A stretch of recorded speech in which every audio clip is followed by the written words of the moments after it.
Hello everyone, स्वागत है आपका हमारे PYQ सीरीज में जो कि लगभग एंड पर आ चुकी है। हम इसमें PYQ पूछे पिछले पुराने साल के सारे सॉल्व कर रहे हैं। आप सभी को मेरे को जानते हैं, मैं हूं अर्पित नेमा फ्रॉम फेयरफील्ड लर्निंग प्लेटफॉर्म, जहां पे आप सब पढ़ सकते हो physics, chemistry, maths, biology absolutely for free at learnohub.com।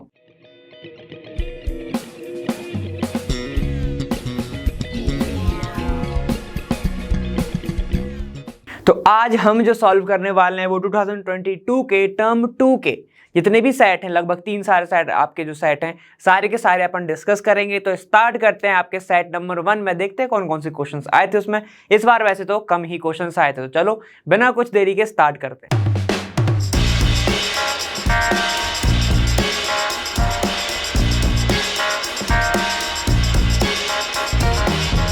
देखिए, तो पहला क्वेश्चन पर क्या है तुम्हारा, ये बोल रहा है define rate of reaction, right two factors that affect the rate of reaction. तो ये तो काफी ज्यादा इजी है, सबको पता है कि रेट ऑफ रिएक्शन क्या होता है। यहां पर होता है रेट ऑफ रिएक्शन, बेटा होता है change in concentration upon time. ठीक है, क्या होता है वो वहां पे change in concentration, change in concentration product का हो या फिर क्या रिएक्टेंट का हो। ठीक है, दोनों के दोनों, और अपॉन क्या होता है इसके टाइम होता है, सभी को पता है। ठीक है, अब रेट ऑफ रिएक्शन कैसे कैसे चेंज हो सकती है। सबसे पहला फैक्टर क्या होता है यहाँ पे, ध्यान रखेंगे हमेशा, क्या, एक तो कंसंट्रेशन, दूसरा क्या होता है यहाँ पे कैटलिस्ट, और तीसरा क्या होता है टेम्परेचर। ठीक है, तो ये सारे के सारे क्या होते हैं, चलो एक बार डिस्कस कर लेते हैं यहाँ पर कि अगर कोई भी रिएक्टेंट अच्छे खासे परसेंटेज में, अच्छे खासे मतलब अमाउंट में रिएक्ट कर रहा है, और तो क्या होगा वहां पर रिएक्शन अच्छी खासी होगी, अच्छी तेज रिएक्शन होगी। ठीक है, कैटलिस्ट क्या करते हैं, कैटलिस्ट 2 टाइप के होते हैं। ठीक है, एक होता है इनहिबिटर, एक होता है प्रमोटर। ये क्या होता है, रेट ऑफ रिएक्शन को जो आगे बढ़ाए तो उसको क्या बोलेंगे, प्रमोट कर रहा है ना, तो वो प्रमोटर हो जाएगा। जो रेट ऑफ रिएक्शन को कम कर रहा है तो उसको मैं इनहिबिटर भी बोल सकता हूँ। क्लियर, क्या कर रहा है वो, इनहिबिट कर रहा है, कम कर रहा है उसको। ठीक है, तो कैटलिस्ट का काम ये होता है, क्या होता है, चेंज करता है रेट ऑफ रिएक्शन, सबको पता है ये बात। ठीक है, वैसे तुम लोगों ने बायो में पढ़ा होगा एंजाइम्स, तो वो भी लगभग सेम ही काम करते हैं, उनको बायोलॉजिकल कैटलिस्ट बोलते हैं। ठीक, अब जाओ टेम्परेचर पर हमने देखा है जैसे जैसे तुम टेम्परेचर बढ़ाते हो वैसे वैसे रेट ऑफ रिएक्शन भी बढ़ती है। ठीक है, तो देख लेते हैं एनसीईआरटी में क्या लिखा था। तो आपकी एनसीईआरटी यहाँ पर ये कहती है कि rate of chemical reaction is equal to the change in concentration of reactant and product, ठीक, इन यूनिट टाइम। ठीक है, तो एक पर्टिकुलर टाइम पर अगर मान लो तुमने एक मैंने निकाला, ठीक है, एक होती तुम्हारी इंस्टेंटेनियस रेट, वो अलग हो गई। यहाँ पर रेट ऑफ रिएक्शन की बात चल रही है कि अगर मैं टाइम से डिवाइड कर रहा हूं किसको, चेंज इन कंसंट्रेशन ऑफ, यहाँ पे क्या होगा, प्रोडक्ट भी होगा और रिएक्टेंट भी होगा। ठीक है, तो उसी को बोलते हैं रेट ऑफ रिएक्शन वही होता है। क्लियर है, तो ये आपका हो गया। यहाँ पर अगर आप लिखना चाहो तो लिख सकते हो। ठीक है, अब अपन चलते हैं नेक्स्ट क्वेश्चन पर। चलो क्वेश्चन नंबर 2 पे ध्यान देते हैं। अब यहाँ पे क्वेश्चन नंबर 2 तुम्हारा क्या बोल रहा है, arrange the following compounds as directed. ठीक है, यहाँ पर आपको अरेंज करना है जैसे जैसे इनने कंडीशंस तुमसे पूछी गई हैं। चलो सबसे पहला क्या है, in decreasing order of basic strength in aqueous solution, in decreasing order of basic strength. ठीक है, तो एक्वस सॉल्यूशन लिखा है तो यहाँ पर पूरा जो टेबल है वो टर्न हो जाता है। ठीक है, गैसियस फेस में क्या होता है, 2 1 3 होता है, यहाँ पर पूरा अलग हो जाता है। क्यों, क्योंकि यहाँ पर हम देखने लगते हैं हिंड्रेंस। ठीक है, हिंड्रेंस पे हम ध्यान देते हैं यहाँ पर। ठीक है, लोन पेयर कैसे दे रहा है उस पर ध्यान देते हैं हम, लोन पेयर डोनेशन पे ध्यान देते हैं हम। ठीक है, सारी की सारी ध्यान देते हैं। और एक तुम्हारा क्या है, देखो इसी को अपन क्या बोल सकता हूँ, बल्कीनेस। ठीक है, ऐसे ऐसे इस पर ध्यान देता है। प्लस आई, सब पे ध्यान दोगे तुम, प्लस आई है, इफेक्ट है या नहीं है। ठीक है, तो यहाँ पर देखो सबसे पहले तुम्हारा क्या दिया है, देखो ये तुम्हारा प्राइमरी, सेकेंडरी और टर्शरी तुम्हें दिया हुआ है। ठीक है, तो यहाँ पर हम सबको पता है यहाँ पर ऑर्डर क्या होता है, C2H5। अगर इथाइल का केस है तो यहाँ पर आता है तुम्हारा NH। ठीक है, ये होता है तुम्हारा सेकेंडरी अमाइन। क्यों, सेकेंडरी अमाइन में क्या होगा, यहाँ पे लोन पेयर क्या अच्छे से डोनेट कर पाएगा। ठीक है, डोनेट कहाँ पे कर पाएगा, सामने वाले को। ठीक, यहाँ पर क्या होगा, ये सारे के सारे लगाएंगे प्लस आई इफेक्ट, इथाइल लग गया इसीलिए यहाँ पे ऐसा हो गया। ठीक है, वहीं पर इसके बाद किसका होगा, इसके बाद होता है आपका टर्शरी का C2H5 3 बार जुड़ा होगा नाइट्रोजन से। ठीक है, ऐसा क्यों हुआ, देखो यहाँ पर आप तुम लोग सोचोगे कि यहाँ पर तो बल्कीनेस है लेकिन उसके इजीली वो तो लोन पेयर भी तो दे रहा है ना। ठीक है, तो वैसा होगा। उसके लास्ट में तुम्हारा क्या होगा, फिर आएगा C2H5NH2। ठीक है, ये क्या है, प्राइमरी। तो ऑर्डर क्या हो जाएगा आपका, ये होगा आपका सेकेंडरी, टर्शरी और फिर होगा आपका प्राइमरी, ऐसे होगा।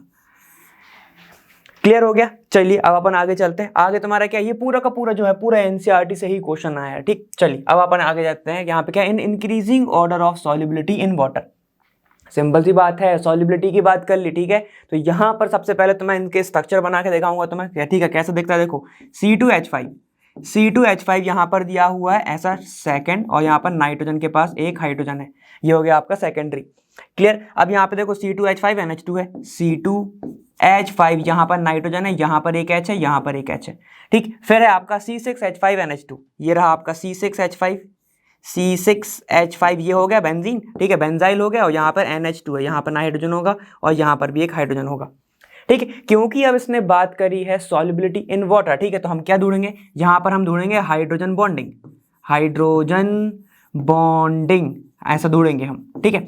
तो यहाँ पर हम सबसे पहले क्या देखने वाले हैं, कितने हाइड्रोजन किसके पास हैं, ठीक है, तो उसके अकॉर्डिंग लगाएंगे। यहाँ पर देखो, यहाँ पर ये सेकेंडरी है, इसके पास एक हाइड्रोजन, इसके पास दो हाइड्रोजन है, ठीक है, और इसके पास भी दो हाइड्रोजन है, ठीक है। तो अब यहाँ पर दोनों सेम चीजें रख रहे हैं, दो हाइड्रोजन, ठीक है, प्राइमरी और तुम्हारा कौन सा यहाँ पर एनिलीन, ठीक है। तो यहाँ पर आप एक चीज समझो, ठीक, ये जो बेंजीन है ये बेटा बहुत ही ज्यादा हाइड्रोफोबिक होता है, हाइड्रोफोबिक पार्ट होता है, ठीक है। तो सॉल्युबिलिटी जब तुम वाटर के अंदर डालोगे तो हाइड्रोफोबिक जो पार्ट है वो तो सॉल्युबल ही नहीं होने वाला, ठीक है। जब सॉल्युबल नहीं होगा तो इसकी सॉल्युबिलिटी सबसे कम हो जाएगी, ठीक है। तो अब यहाँ पर देखो, यहाँ पर जो प्राइमरी है बेटा ये क्या बनाएगा, दो हाइड्रोजन बॉन्ड बनाएगा, ठीक है, हाइड्रोजन बॉन्ड बनाएगा। वहीं पे तुम्हारा जो प्राइमरी है वो एक हाइड्रोजन बॉन्ड बनाएगा, क्लियर है। तो इसी के कारण सबसे ज्यादा सॉल्युबिलिटी होने वाली है वो किसकी होगी, सबसे पहले होगी सेकेंडरी की, फिर होगी प्राइमरी की, और फिर होगा आपका एनिलीन, ठीक है। तो यहाँ पर ऑर्डर क्या हो जाएगा, अगर मैं इसको A, इसको B, इसको मैं C लिख रहा हूं, तो यहाँ पर आपका ऑर्डर क्या होने वाला है, ये हो जाएगा आपका कौन सा, BAC, इसका ऑर्डर हो जाएगा। क्लियर हो गया, ठीक है। चलिए अब अपन आगे चलते हैं, आगे कौन सा है आपका जो थर्ड पार्ट है उसके बारे में बात कर लेते हैं, ठीक। यहां पर बोल रहा है in decreasing order of pKb value, ठीक है। तो देखो यहां पर मैंने क्या बताया था कि पीकेबी जो वैल्यू है वो उतनी ही कम होगी जितना ज्यादा उसकी बेसिसिटी होगी, एकदम अपोजिट होते हैं ये दोनों, बेसिसिटी अगर इसकी क्या होगी, ज्यादा होगी। क्लियर हो गया। तो जो ज्यादा बेसिक होगा उतना ही लेस उसकी क्या होगी, पीकेबी वैल्यू होगी, ठीक है। चलिए इसके बेस पर चलते हैं। अब यहाँ पे क्या है, C6H5NH2, C2H5NH2 और NH3, ठीक है। तो देखो यहाँ पर आपको दिया है ऐसा C6H5NH2 एनिलीन हो गया, यहाँ पे है एनिलीन NH2, ठीक है। उसके बाद आपको दिया गया है क्या, C2H5NH2, ठीक है। तो ये हो जाएगा आपका C2H5N, यहाँ पर हाइड्रोजन, ठीक है। और फिर है आपका कौन सा, NH3, तो NH3 मतलब अमोनिया दिया H और यहाँ पर H, इसके पास होंगे लोन पेयर, इसके पास भी होंगे लोन पेयर और इसके पास भी होंगे लोन पेयर, क्लियर है। अब बताओ क्या एनिलीन जो है, मतलब ये तुम्हारा NH2 है, ये अच्छे से लोन पेयर डोनेट कर पाता है, जी नहीं कर पाता। क्यों, क्योंकि ये जो चला जाता है किसमें, रेजोनेंस में। ये अगर चला जाएगा रेजोनेंस में तो क्या इसके पास अब लोन पेयर अवेलेबल रहे, नहीं रहे अवेलेबल। अब अगर अवेलेबल ही नहीं है तो वो डोनेट कैसे करेगा, और डोनेट ही नहीं कर पाएगा तो बेसिसिटी कैसे शो करेगा, ठीक है, जिसके कारण इसकी बेसिसिटी होती है सबसे ज्यादा कम। क्लियर। अब यहां पर देखो, यहां पर कौन सा ग्रुप लग रहा है तुम्हारा, प्लस आई ग्रुप है यहां पर, जिसके कारण क्या होगा, ये इलेक्ट्रॉन को पुश करेगा तो इजीली क्या कर देगा, ये डोनेट कर देगा लोन पेयर। वहीं पर यहां पर देखो हाइड्रोजन, यहां पर हाइड्रोजन और यहां पर भी हाइड्रोजन है। हाइड्रोजन के पास कोई भी इफेक्ट शो नहीं करता, जिसको मैं बोल देता हूं नो इफेक्ट, जिसके कारण ना तो यहां पर वो खींच रहा है ना तो वो दे रहा है, ठीक है। इसी के लिए यहां पर तुम्हारा बेसिक ऑर्डर क्या हो जाएगा, सबसे ज्यादा बेसिक कौन सा होगा तुम्हारा, ये होगा प्राइमरी, फिर होगा आपका अमोनिया, फिर होगा आपका ये एनिलीन, ठीक है। तो पीकेबी वैल्यू का ऑर्डर क्या हो जाएगा, सबसे ज्यादा पीकेबी वैल्यू होगी एनिलीन की, ठीक है। उसके बाद होगी तुम्हारी किसकी, अमोनिया की, और फिर होगी आपकी प्राइमरी अमाइन की, ठीक है। तो ऑर्डर क्या हो जाएगा, यहां पर मैं बता देता हूं, इसको मैं A लिख रहा हूं, इसको B और इसको मैं C लिख रहा हूं, ठीक है। तो ऑर्डर क्या होने वाला है, सबसे ज्यादा तुम्हारा A क्या, देखो A है एनिलीन, तो A की सबसे ज्यादा होगी, ठीक है। उसके बाद किसकी होने वाली है, आपकी C की, और फिर होगी आपकी B की, ठीक है। तो आपका ऑर्डर क्या हो जाएगा, A C B आपका ऑर्डर हो जाएगा। क्लियर है, ठीक है। तो अपन किस किस बेस पर चलते रहे, सबसे पहले तो हमने एक्वा सॉल्यूशन में सारे इफेक्ट देखना है, आपको हिंड्रेंस भी देखना है, प्लस आई इफेक्ट भी देखना है, सारे का सारा देखना है, ठीक है। उसके बाद हम चलेंगे वाटर पे, तो इसमें हमने हाइड्रोजन बॉन्डिंग से क्लियर किया, उसके बाद है आपकी पीकेबी वैल्यू, तो ये मैंने आपको बता दिया है रिलेशन क्या होता है, पीकेबी वैल्यू जितनी कम उतना ज्यादा बेसिसिटी, या फिर उल्टा बोल सकते हो, जितना ज्यादा बेसिक कंपाउंड उतनी ही कम उसकी पीकेबी वैल्यू। क्लियर है? तो यहां पर इसी बेस पे अपन को क्वेश्चन सॉल्व करने थे। अब अपन नेक्स्ट क्वेश्चन पर चलते हैं। नेक्स्ट क्वेश्चन पर अपन आ चुके हैं। आपका थर्ड क्वेश्चन बोल रहा है राइट द ननस equation for the following cell reaction. ठीक है, यहां पर इसके लिए आपको ननस इक्वेशन लिखनी है और यहां पर क्या चीजें पूछा गया है आपसे कि how will the E cell be affected when concentration of, यहां पर आपका Cu2+ आयन इंक्रीज हो रहा है और Zn2+ आयन इंक्रीज हो रहा है। ठीक है, मतलब दोनों की कंडीशन में बताना है कि अगर Cu2+ बढ़ा तो क्या होगा और Zn2+ बढ़ा तो क्या होगा। ठीक है, तो चलो स्टार्ट करते हैं। यहाँ पर आपको ननस इक्वेशन के बारे में पता होना चाहिए कि वो क्या होती है। यहाँ पर होता है ई सेल। ठीक है, E cell is equal to होता है ई नॉट सेल। ठीक है, माइनस इसको मैं लिख सकता हूँ 0.059 होता है, लेकिन मैं 6 लिखूंगा अपॉन। ठीक है, अपॉन में आता है इसका एन। एन मतलब कि कितने इलेक्ट्रॉन्स यहाँ पर पार्टिसिपेट कर रहे हैं। चलो यहाँ पे देख लेते हैं। यहाँ पे देखो ये क्या है, Zn है, Zn से जा रहा है Zn2+ में, Cu2+ से जा रहा है Cu में। मतलब यहाँ पर अगर पार्टिसिपेशन देखें तो सिर्फ 2 इलेक्ट्रॉन्स का है। ठीक है, 2 इलेक्ट्रॉन्स यहाँ पर ट्रांसफर हो रहे हैं या फिर गेन हो रहे हैं या फिर लॉस हो रहे हैं। क्लियर है? तो अपन एन की वैल्यू क्या आने वाली है, वहां पर 2 आएगा। यहाँ पे मैं लिख दूंगा 2। ये कैसे आता है सर? बेटा अपन ने RT को लगभग मान लिया है पूरा कैलकुलेट करने के बाद। RT फैराडे को कैलकुलेट करने के बाद ये तुम्हारी वैल्यू आती है। ठीक है, इसके बाद क्या आता है, log concentration of product upon reactant. और प्रोडक्ट में यहाँ पर अपन सॉलिड की जो है वो अपन क्या मानते हैं, 1। सॉलिड को अपन जो एक्टिव मास है उसका हम 1 लेके चलते हैं। ठीक है, तो इसका यहाँ पे क्या आएगा, ध्यान से देखेंगे इसको मैं अच्छा पूरा ही लिख देता हूँ। देखो Zn, ये Zn2+। ठीक है, कंसंट्रेशन ऑफ Cu क्योंकि ये सॉलिड में है ऐसा, अपॉन यहाँ पे क्या जाएगा Cu2+। ठीक है, और कंसंट्रेशन ऑफ यहाँ पर जाएगा Zn। देखो प्रोडक्ट अपॉन रिएक्टेंट, तो ये रहा आपका प्रोडक्ट, ये रहा आपका रिएक्टेंट। ठीक है, ये दोनों के दोनों सॉलिड फॉर्म में हैं, दोनों के दोनों किस फॉर्म में, सॉलिड फॉर्म में। तो इनकी जो वैल्यू है वो 1 आएगी, तो मैंने पहले ही कट कर दिया।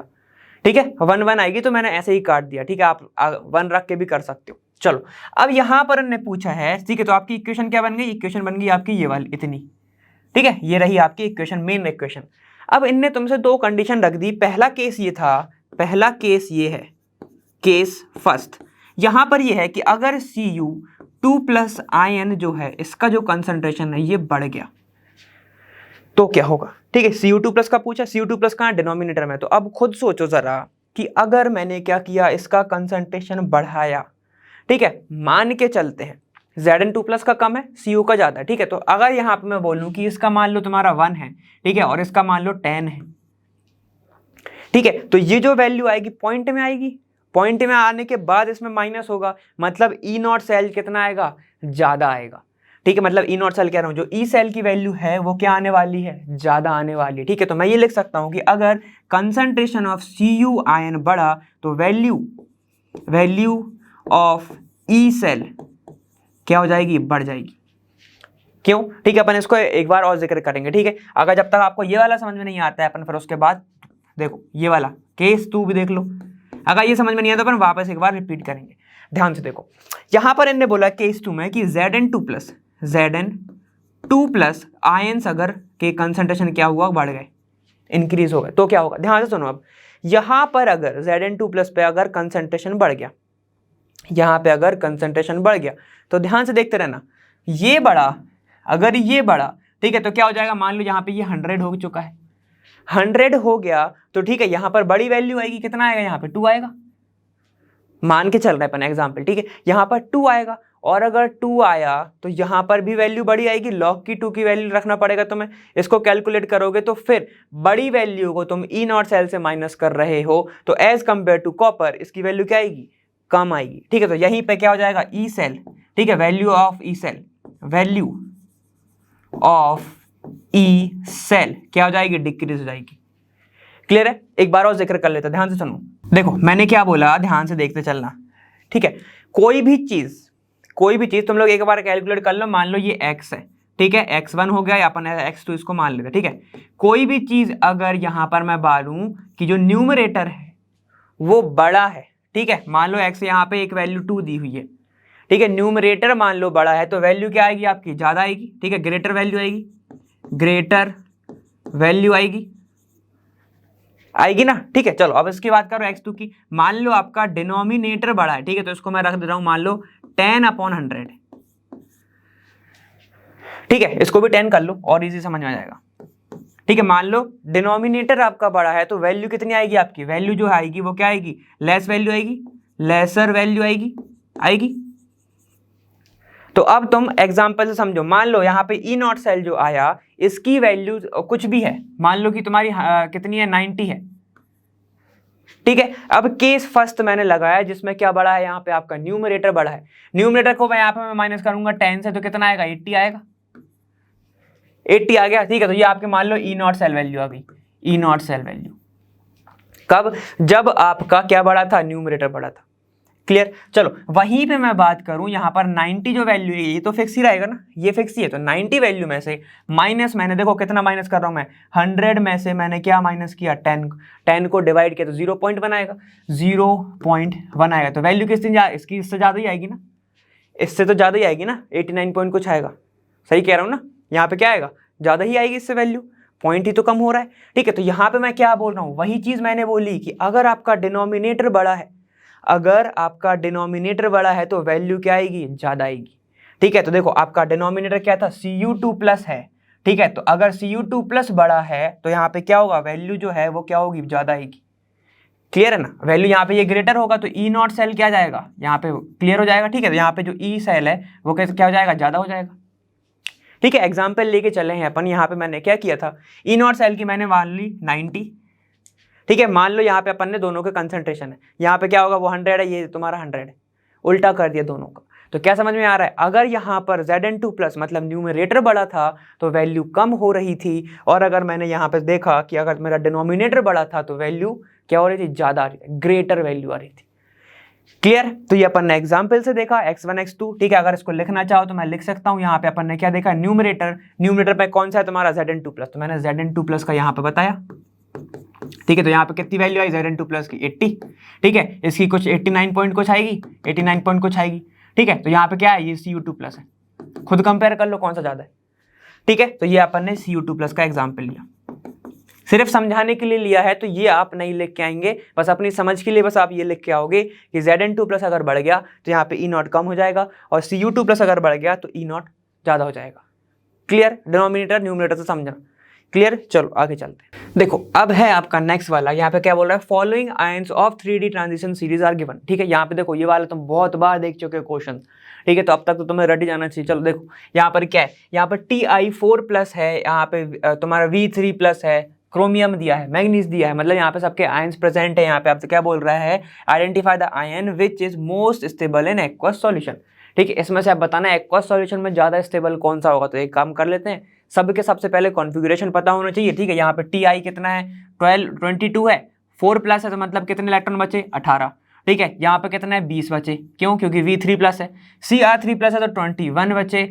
और मैग्नीज आपका 3 प्लस है तो 22 बचे, इतने ही बचे, ठीक है। सारे के कॉन्फ़िगरेशन अपन लिख सकते हैं क्या, देखो Ti का अगर मैं लिखूँ 3 प्लस का, ठीक है, 4 प्लस का, तो इसके ऊपर क्या आएगा, ध्यान से देखेंगे, यहाँ पे कितना 18 है, तो इसको मैं लिख सकता हूँ 2 8, ये होगा 10, ये हो गया 18, क्लियर। इसमें क्या जाएगा, 1s2 जाएगा, इसमें जाएगा 1s2, इसमें क्या जाएगा 2s2, 2p6 जाएगा, और इसमें क्या जाएगा आपका 3s2, 3p6 जाएगा, यही जाएगा, ठीक है। चलो अब यहाँ पे बात कर लो V की, V3 प्लस दिया हुआ है, मतलब एक आयन ही तो ज्यादा है, देखो यहाँ पे कितने, दो इलेक्ट्रॉन ही ज्यादा है, 2 इलेक्ट्रॉन ज्यादा है, तो ये किस में जाएगा, 3d2 में जाएगा, बाकी सब तो सेम ही रहेगा, 3d2 में जाएगा। चलो यहाँ पे बात करो किसकी, क्रोमियम की, तो ये 3d3 में जाएगा, किस में जाएगा, ये 3d3 में जाएगा। सर कैसे पता, देखो बेटा एक इलेक्ट्रॉन ही तो ज्यादा है, एक ही तो ज्यादा है, देखो 20 से 21 हो गया, या 18 से क्या था, 2 था, यहाँ पे 22 है, तो वो कितना जाएगा, 3d4, ये जाएगा आपका 3d4 के अंदर, क्लियर है, समझ में आ करना इतना, ठीक है। तो ये हो गया आपका किसका, ये हो गया आपका क्रोमियम का, क्रोमियम 3 प्लस, यहाँ पे क्या है आपका मैग्नीज जो है, मैग्नीज 3 प्लस, Mn3 प्लस। तुमसे पूछा है मोस्ट स्टेबल कौन सा होगा, तो यहां पर बताओ कौन सा आपको फुल फिल्ड दिख रहा है, कंप्लीटली फिल्ड दिख रहा है, ठीक है। हम यहां पर देखें 3p6 क्या है, फुल फिल्ड है, यहाँ पे 3d2 क्या है, अनफिल्ड है, यहाँ पे क्या है, ये भी कंप्लीटली फिल्ड नहीं है, ये भी कंप्लीटली फिल्ड नहीं है। तो यहाँ पर जो आपको कंप्लीटली फिल्ड दिख रहा है वो आपका आंसर होने वाला है। एक्वा सॉल्यूशन के अंदर स्टेबल वो होगा जिसका कंप्लीटली फिल्ड होगा, ठीक है। तो आंसर क्या होगा यहाँ पे, मोस्ट स्टेबल एक्वा सॉल्यूशन में क्या होगा, Ti4 प्लस, क्लियर हो गया। चलो अब यहाँ पर देखो क्या है, strong oxidising agent, oxidising agent कौन होता है, जो सामने वाले को ऑक्सीडाइज कर दे। ऑक्सीडाइज कैसे करेगा, उसका इलेक्ट्रॉन लेके, ठीक है। तो अब यहाँ पर देखो कौन अपना इलेक्ट्रॉन लेना चाहेगा, यहाँ पर देखो ये तो ऑलरेडी स्टेबल है, ये क्या है Ti4+ क्या है, ऑलरेडी स्टेबल है, तो ये इलेक्ट्रॉन लेना चाहेगा, नहीं लेना चाहेगा। ठीक है, यहाँ पे देखो V3+ अगर इलेक्ट्रॉन लेगा तो उसको कोई फर्क पड़ेगा, नहीं पड़ेगा, क्यों, D3 हो रहा है ना, D3 हो रहा है, अगर इलेक्ट्रॉन ये गेन करेगा तो। क्लियर। यहाँ पे देखो क्रोमियम 3+ है, ये क्या है, D4 हो जाएगा, 3 है अभी 4 हो जाएगा, क्यों, तो कुछ क्योंकि एक इलेक्ट्रॉन लेगा। यहाँ पर अगर D4 है और D3 भी हो गया तो ये क्या रहेंगे, तभी भी अनस्टेबल रहेंगे, अनफिल्ड रहेंगे, कंप्लीटली फिल्ड नहीं रह पा रहे हैं, ना वो हाफ फिल्ड हो पा रहे हैं। ठीक है, मैग्नीज की बात करो, अगर इसने एक इलेक्ट्रॉन ले ले तो ये D5 में चला जाएगा, और D5 क्या होता है बेटा, हाफ फिल्ड कंडीशन होती है, इसीलिए वो क्या हो जाएगा, स्टेबल हो जाएगा। और अगर उसने एक इलेक्ट्रॉन ले लिया तो सबसे अच्छा ऑक्सीडाइजिंग एजेंट कौन सा होगा, वो होगा जो एक इलेक्ट्रॉन लेने के बाद अपने आप को स्टेबल कर रहा है, तो वो कौन है, आपका मैग्नीज। यहाँ पे क्या आएगा, Mn3+ आपका आएगा।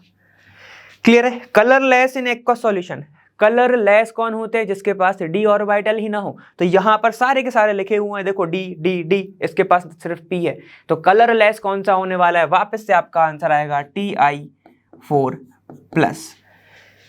ठीक है, इन्हें लिखा था give suitable reason in each, तो अपन इसके बारे में बात कर लेते हैं। देखो क्या आंसर दोगे, यहां पर देखना Ti4+ है एक्वा सॉल्यूशन में, इसके पास क्या नहीं है, यहां पर आपके पास डी ऑर्बिटल ही नहीं है। ठीक है, तो क्या लिखोगे, absence of D orbital. Clear है ना, समझ में आ गया एक्वा सॉल्यूशन में क्यों है ये colourless. Strong oxidising agent Mn3+, ये क्या हो रहा है, हाफ फिल्ड ऑर्बिटल। ठीक है, और अपने आप को कर रहा है स्टेबल। यहां पर देखो क्या है, most stable in aqua solution, aqua solution में स्टेबल हो रहा है। अगर एक्वा सॉल्यूशन में स्टेबल कैसे हो रहा है, एक्वा सॉल्यूशन में स्टेबल, क्योंकि ये 4+ क्या है, देखो यहां पर कंप्लीटली फिल्ड है, कंप्लीटली फिल्ड ऑर्बिटल, फिल्ड क्या है, ऑर्बिटल। ये सारे के सारे आपके रीजंस हो गए, अपन ने इसके ही बेस पे सारे आंसर निकाले थे और मैंने आपको समझा भी दिया है, उम्मीद है समझ में आ गया होगा। अब अपन नेक्स्ट क्वेश्चन पर चलते हैं। चलिए नेक्स्ट क्वेश्चन के बारे में अपन बात करते हैं। On the basis of crystal field theory what is the electronic configuration of T4 ion if आपका यहाँ पर ऑक्टाहेड्रल जो कम है CsFe है ऑक्टाहेड्रल की, वो क्या है, कम है किससे, P से। क्लियर, जितनी तुम एनर्जी दे रहे हो यहाँ पे, वहाँ पे क्या बनेगा, स्टेबल कॉम्प्लेक्स बनेगा। क्लियर, देखो यहाँ पे आपका 5th क्वेश्चन, ए का पार्ट, पहला पार्ट अपन डिस्कस करेंगे। क्लियर, यहाँ पर चीजें क्या होंगी, ध्यान से देखते रहना। यहाँ पर क्या होने वाला, ऑक्टाहेड्रल है, ऑक्टाहेड्रल यहाँ पर स्टेबल क्या बनाएगा, एक स्टेबल कॉम्प्लेक्स का फॉर्मेशन होगा, क्यों, क्योंकि एनर्जी कम है, ऑक्टाहेड्रल है। ठीक है, तो ऑक्टाहेड्रल में क्या होता है, अगर मैं बात करूं D4 आयंस की, ठीक है, ये रहे आपके D4, यहाँ पे 2, ये 3 और ये 4 हो गया, 4 हो गए। स्प्लिटिंग कैसी होती है ऑक्टाहेड्रल में, ऑक्टाहेड्रल में स्प्लिटिंग होती है बेटा, यहाँ पर होंगे 3 आपके, 1 2 3, यहाँ पर होगा आपका 2। क्लियर, 3 और 2 होते हैं यहाँ पे। चलो यहाँ पर अपन इसके बारे में जिक्र करना है। अब यहाँ पर 1 2 3 4 और यहाँ पे एक और बॉक्स होगा 5वां। ठीक है, यहाँ पे आगे बना देते हैं, देखो ऐसे होगा 1 2 3 4 ऐसे होगा। ठीक है, ये हो गया आपका D4, ये हो गया आपका D4। स्प्लिटिंग में क्या होगा, एक एक इलेक्ट्रॉन जाएगा, एक इलेक्ट्रॉन इधर, एक इलेक्ट्रॉन इधर, एक इधर और एक इधर। ठीक है, तो इसको क्या बोलते हैं, T2Eg। ठीक है, ये हो जाएगा आपका T2G, ये हो गया आपका T2G। ठीक है, कितने इलेक्ट्रॉन इसके अंदर, 3, और Eg ये क्या होता है, एक्सटर्नल से, यहाँ पे क्या हो जाएगा Eg, जी में कितने हैं 1। ठीक है, तो यहाँ पर electronic configuration according to CsF, ठीक है, यहाँ पे क्या होगा, ये हो जाएगा T2G और Eg1। स्प्लिटिंग ऐसे होती है डी ऑर्बिटल की। क्लियर है, क्रिस्टल फील्ड थ्योरी के अकॉर्डिंग। चलो अब उन्होंने क्या पूछा है, यहाँ पे सेकंड पॉइंट पूछा है, using valence bond theory predict the hybridisation of and magnetic character of, यहाँ पर NiCN4 और ये 2- इसके ऊपर गिवन है। एटॉमिक नंबर दिया है इसका 28। तो सबसे पहले तो आपको सेंट्रल मेटल की क्या पता होना चाहिए कि भाई उसका कॉन्फ़िगरेशन पता होना चाहिए, कितने इलेक्ट्रॉन्स कहाँ पर जा रहे हैं। ठीक है, चलो इसके बारे में जिक्र करेंगे। यहाँ पे देखो क्या है, यहाँ पे निकल है। ठीक है, ये रहा आपका निकल। ठीक है, इसका ही तो हमें निकालना है, तो मैं पूरा लिख रहा हूँ यहाँ पे CN, ये 4, ये 4 बार प्रेजेंट है ऐसा। ठीक है, ये हो गया आपका 2-। ठीक है, पूरी रामायण यहाँ पर देख लो एक बार। ये होता है बेटा स्ट्रॉन्ग लिगेंड, ये होता है स्ट्रॉन्ग लिगेंड। स्ट्रॉन्ग लिगेंड क्या करता है, ये सामने वाले का अगर इलेक्ट्रॉन अनपेयर है उसके क्या करा देगा, ये करा देगा कि इसकी पेयरिंग, क्या कराएगा वो पेयरिंग। ठीक है, पूरी यही समझ लो, फिर अपन सीधे अप्लाई करेंगे। क्लियर, पेयरिंग करा देगा और फिर उसके बाद जो ऑर्बिटल बचे होंगे खाली वाले वहां पे जाके बैठ जाएगा। क्लियर है। अब ऑर्बिटल कितने क्या बचे हैं, सबसे पहले सेंट्रल मेटल की बात करेंगे। ठीक है, इसका ऑक्सीडेशन स्टेट हमें नहीं दिख रहा तो निकालना पड़ेगा। ठीक है, तो निकल की जगह मैं क्या रख रहा हूं, ध्यान से देखना, निकल का मैं ऑक्सीडेशन स्टेट निकाल रहा हूं, ये हो जाएगा x, 4 बार जुड़ा हुआ है क्या आपका साइनाइड, साइनाइड की वैलेंसी होती है -1 इज इक्वल टू हो जाएगा -2। क्लियर है। जहां पर इसको सॉल्व करोगे x -4 is equal to -2, x is equal to कितना जाएगा +2, इधर जाएगा साइन ऑफ बिग नंबर तो ये जाएगा +2, मतलब निकल अपने +2 फॉर्म में है। ठीक है, तो यहाँ पर क्या है, Ni जो है वो 2+ फॉर्म के अंदर प्रेजेंट है, 2+ में है। जैसे अपन ने पिछले क्वेश्चंस में करा था वैसे ही अपन इसकी निकालेंगे। ठीक है, क्योंकि 2+ में है तो यहाँ पे क्या जाएगा, 2 इलेक्ट्रॉन वो निकाल चुका है, ये हो जाएगा 26। 2+ का मतलब क्या है, 2 इलेक्ट्रॉन वो डोनेट कर दिया तो क्या हो जाएगा 26 हो जाएगा। इसको जरा स्प्लिटिंग करो, कैसे होगा, देखो 2 8, ये 8 ये 18 हो गए और ये 26 हो गए, 2 8 8 हो गया, देखो ये 10 ये 8 ये 18, मतलब 18 और ये 26 हो गया। क्लियर। ठीक है, यहाँ पर 26 ऐसे हो गए। अब यहीं से ही गैस कर लो, यहाँ तक तो क्या होता है, देखो ये हो जाएगा 1s2 2s2 2p6 3s2 3p6, उसके बाद क्या बच रहा है 3d8, ऐसे करा करो, काफी ज्यादा इजी होगा। हमेशा याद रखना यहाँ तक तो आपके sp ही भरते रहते हैं। ठीक है, तो यहाँ पे क्या हो रहा है 1s2 भर रहा है, इसमें क्या भर रहा है आपका, देखो 2s2 2p6 और इस वाले 8 से आपका क्या भर रहा है 3s2 और आपका 3p6 भर रहा है। उसके बाद आपके d ऑर्बिटल चालू होंगे, तो इसके पास 3d8 है। ठीक है, 3d8 है, तो चलो अब यहाँ पर 3d8 के बारे में अपन बातें करते हैं। ठीक है, 3d8 है तो मैं डायरेक्ट लिख रहा हूँ यहाँ पे 3d8। ठीक है, और डब्बे बना रहा हूँ इसके, ध्यान से देखना, डब्बे मतलब ऑर्बिटल। ठीक है, यहाँ पर ये बना, ठीक है, ये 1 ये 2 3 होगा टोटल, तो वैसे ये होगा 4 और ये हो गया 5। क्लियर। चलो ये हो गया d 1 2 3 4 5 6 7 और ये 8। क्लियर है। इसके पास क्या होगा, इसके बाद बेटा 4s भी होगा, इसके पास 4p भी होगा, ऐसे होगा, और फिर अगर जरूरत पड़ी तो 4d भी होगा ही होगा। क्लियर है यहाँ पे, तो इसको मैं यहाँ पे ऐसे बना दे रहा हूँ, ध्यान से देखते रहना। ये देखो, ये आपका अगला पिछला क्वेश्चन था, ये अपना अभी चल रहा है। देखो इसके पास क्या होगा, 4s भी होगा 4p भी होगा। क्लियर होंगी ये सारी चीजें, सबको पता है ना। चलो अब यहाँ पे देखो, क्योंकि साइनाइड आ रहा है, साइनाइड क्या है मैंने क्या बताया, देखो स्ट्रॉन्ग लिगेंड है, अनपेयर्ड होगा तो वो क्या करा देगा पेयरिंग। ठीक है, ये इलेक्ट्रॉन इसके ऊपर जंप करेगा ऐसे। ठीक है, फिर साइनाइड अपनी जगह आके बनाएगा, कैसे बनाएगा देखो देखते हैं। तो बेटा क्या हुआ, यहाँ का इलेक्ट्रॉन जंप करा, यहाँ पे आ गया। ठीक है, तो अब ध्यान से देखो, साइनाइड कितने हैं यहाँ पे, 4 बार जुड़े हुए हैं, तो यहाँ पर एक साइनाइड, यहाँ पर दूसरा साइनाइड, यहाँ पर तीसरा साइनाइड और यहाँ पर चौथा साइनाइड, ऐसे। ठीक है, तो हमको क्या देखने को मिल रहा है कि कितने ऑर्बिटल पार्टिसिपेट कर रहे हैं कॉम्प्लेक्स बनाने के लिए सेंट्रल मेटल के। देखो एक तो d का है, एक s का है और एक p का 3 है, dsp2। ठीक है, दिख रहा है dsp2। तो हाइब्रिडाइजेशन क्या हो जाएगा बेटा, dsp2 किसका हो जाएगा, ये हाइब्रिडाइजेशन किसका हो जाएगा, dsp2 हो जाएगा। क्लियर, किसका, ये इस वाले कॉम्प्लेक्स का। क्लियर। अब उन्हें देखो हाइब्रिडाइजेशन पूछा था यहाँ पे, तो अपन ने वो बता दिया dsp2। मैग्नेटिक कैरेक्टर क्या बताते हैं हम, अगर पेयर है, अगर पेयर्ड इलेक्ट्रॉन प्रेजेंट है तो डायामैग्नेटिक, अगर अनपेयर्ड इलेक्ट्रॉन प्रेजेंट है तो पैरामैग्नेटिक। ठीक है, तो यहाँ पर इसका मैग्नेटिक मूवमेंट क्या होने वाला है, बताओ क्या अनपेयर्ड है, देखो अनपेयर्ड है क्या, कोई भी अनपेयर्ड नहीं है। ठीक है, और साइनाइड का कैसे भरता है, देखो 1 electron 2 electron 1 electron 2 electron 1 electron 2 electron 1 electron 2 electron. ठीक है, तो यहाँ पर इनमें भी तो पेयरिंग ही है, अनपेयर्ड तो है ही नहीं, और अनपेयर्ड नहीं है तो बेटा ये क्या हो जाएगा, डायामैग्नेटिक इन नेचर। क्लियर हो गया।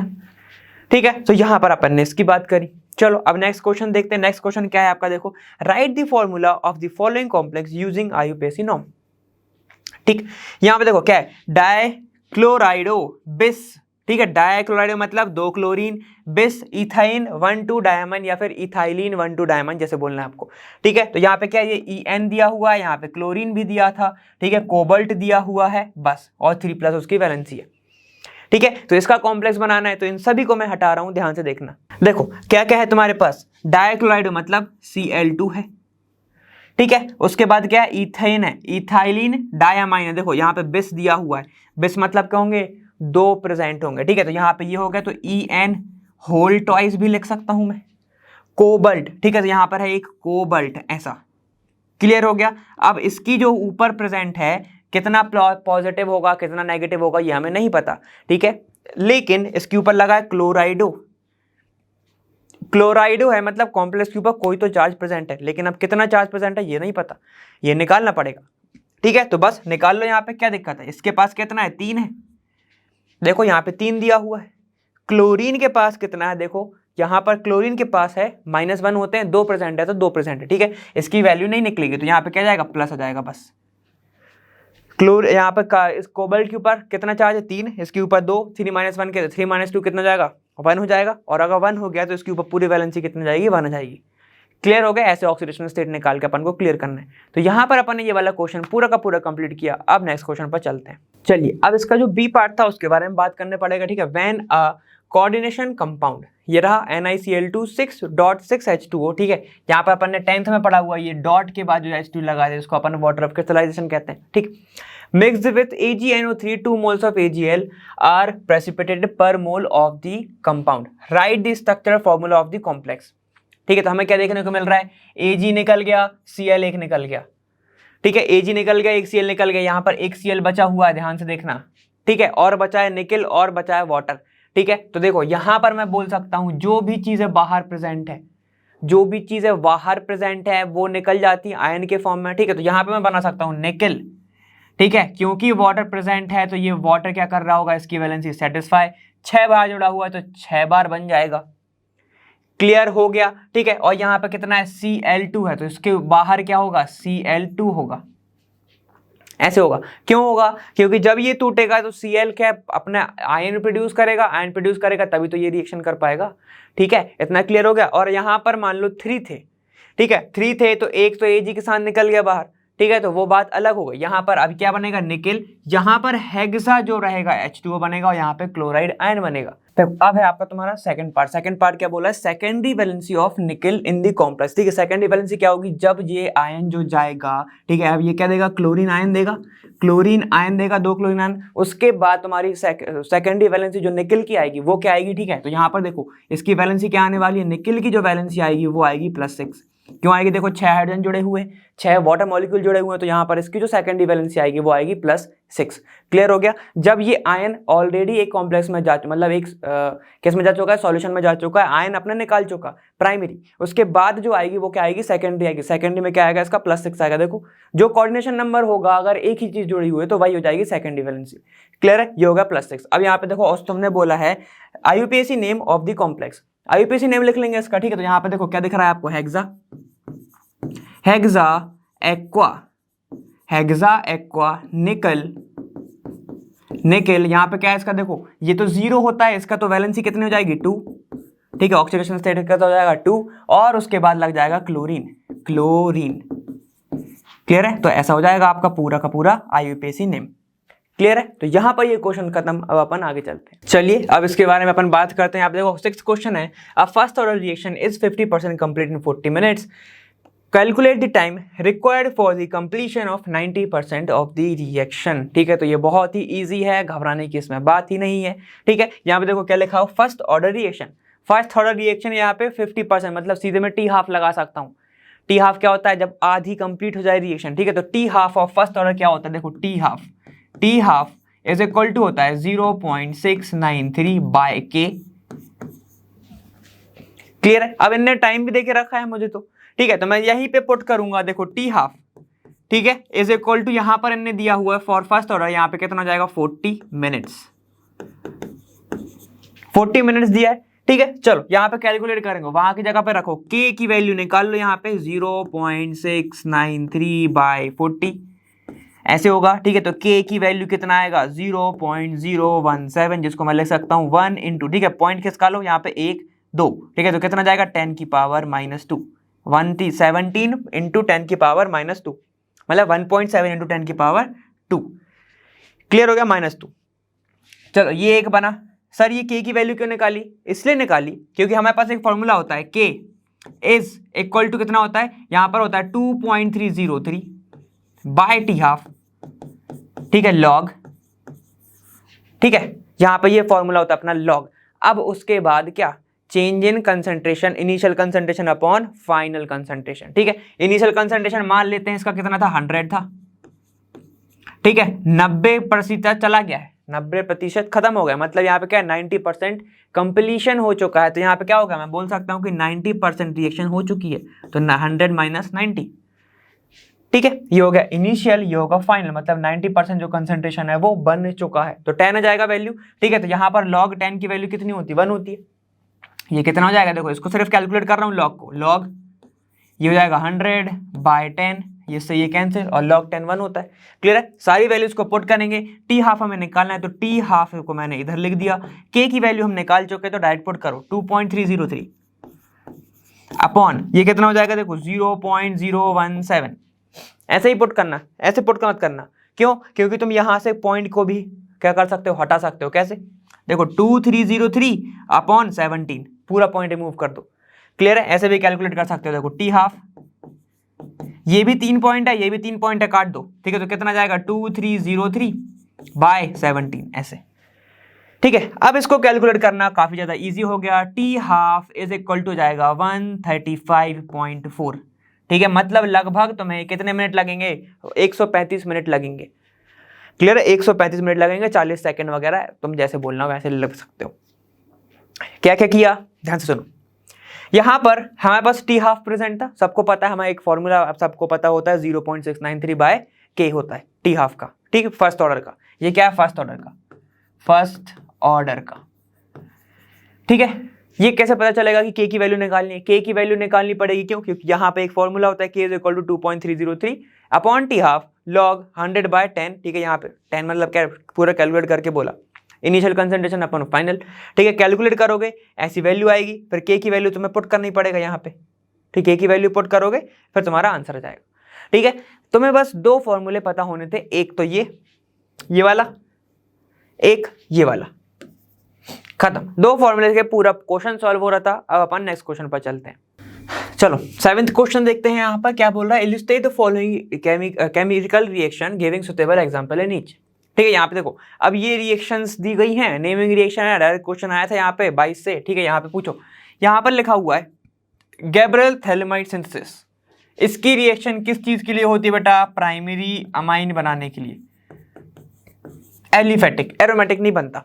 ठीक है, अपन ने इसके बारे में बात करा था। चलो सबसे पहले लिख लेते हैं पहला वाला में क्या बनेगा।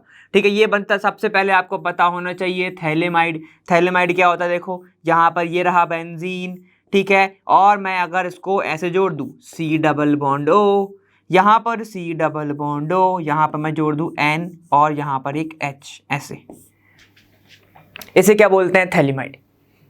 क्लियर है, सबको बहुत ज्यादा इजी लगा होगा। ठीक है, इसमें मैंने बहुत बार बना के सिखाया हुआ सभी को। ठीक है, क्या होता है, एक बार वाटर मॉलिक्यूल निकलता है, ठीक है, थैलिक एसिड से तुम्हारा अमाइड जोड़ता है, अमाइन जोड़ता है, उसके बाद तुम्हारा अमोनिया निकाल दो, तुम्हारा थैलेमाइड बन जाएगा। क्लियर, अब इसकी रिएक्शन मैं क्या करा दूं, KOH के साथ, तो क्या निकल जाएगा, यहां से ये H निकल जाएगा, ये OH निकल जाएगा बाहर, क्या बन जाएगा, N नेगेटिव K+। क्लियर है, ठीक है, तो मैं यहाँ पर K+ नहीं लिख रहा हूँ, ध्यान से देखेंगे। ये देखो, ये रहा आपका कौन सा, ये बेंजीन, ये आपका C डबल बॉन्ड O, ये C डबल बॉन्ड O, यहाँ पर N नेगेटिव। क्लियर है, अब इसके बाद हम यहाँ पर करा देते हैं SN2, मतलब किसकी, देखो R और X की रिएक्शन। R और X की जगह पे मैं, R की जगह पे मैं ले रहा हूँ CH3, ठीक है, और X की जगह पे मैं ले रहा हूँ यहाँ पे Cl, ऐसे। ठीक है, ये हो गया ऐसे, अल्काइल हैलाइड के। ठीक है, क्या है यहाँ पे, ये इसको मैं बोलूंगा alkyl halide, alkyl halide. Clear होगा, तो क्या होगा, ये N इस कार्बन के ऊपर अटैक करेगा, ये कार्बन इसको निकाल देगा बाहर। तो देखो क्या हो रहा है, ये इस पे अटैक कर रहा है और सामने से प्रोडक्ट जा रहा है, पीछे से अटैक कर रहा है, सामने से जा रहा है, इसी को तो SN2 बोलते हो। ठीक है, तो यहाँ पर रिएक्शन क्या होगी, यहाँ पे ये बन जाएगा आपका ऐसा। ठीक है, ये बना, ये थैलेमाइड, यहाँ पे क्या बन जाएगा, C डबल बॉन्ड O, यहाँ पर N, और यहाँ पर जुड़ जाएगा आपका CH3। ठीक है, ये आपका C डबल बॉन्ड N, और यहाँ पर आपका ऐसा। यहाँ तक किसी को दिक्कत कोई नहीं। इसके बाद हो जाती है अल्काइन हाइड्रोलाइसिस। ठीक है, अल्कलाइन हाइड्रोलाइसिस मतलब क्या होता है, बेस की प्रेजेंस में तुम्हें तोड़नी है चीजों को। कैसे तोड़ोगे, देखो यहाँ पर KOH की प्रेजेंस में मैं तोड़ रहा हूँ ऐसा, KO minus plus H plus के। ठीक है, इसको मैं क्या लिखा है मैंने, इसको KOH को मैंने ऐसे लिखा है। ठीक है, ऐसे मैं तोड़ूंगा, ध्यान से देखो, देखो क्या होगा, यहां से मैंने इस बॉन्ड को तोड़ा, यहां से मैंने इस बॉन्ड को तोड़ा, ठीक है, तो क्या बन जाएगा, यहां पर एक H, यहां पर एक H, ये OH और यहां पर OH, ठीक है।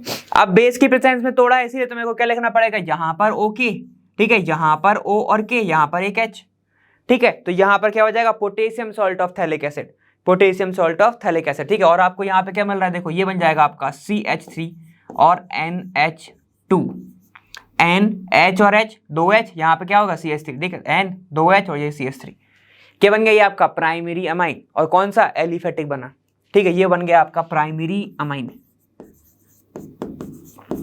क्लियर हो गया, मीथेन अमाइन बोलना, मीथेन अमाइन भी बोल सकते हो, ठीक है। यही रिएक्शन होती है आपकी कौन सी, थैलेमाइड, गैब्राइल थैलेमाइड रिएक्शन।